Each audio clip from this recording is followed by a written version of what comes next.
This is a demonstration of the RICOH THETA Client open source SDK with iOS using Swift. I'm using iOS version 18, which is the newest version of iOS at this time.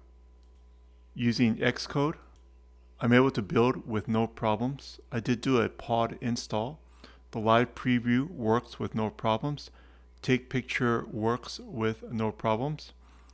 The viewer comes up that has a demonstration viewer in it that you can view the image from the RICOH Theta X.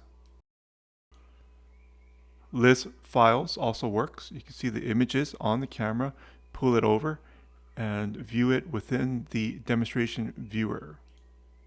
Everything is working smoothly. I have noticed no glitches in the testing. In the code for viewer360.swift, I did make a small modification. In the web view, I did remove the underscore in the allow universal access to files URL. This tip and others is freely available in community.theta360.guide.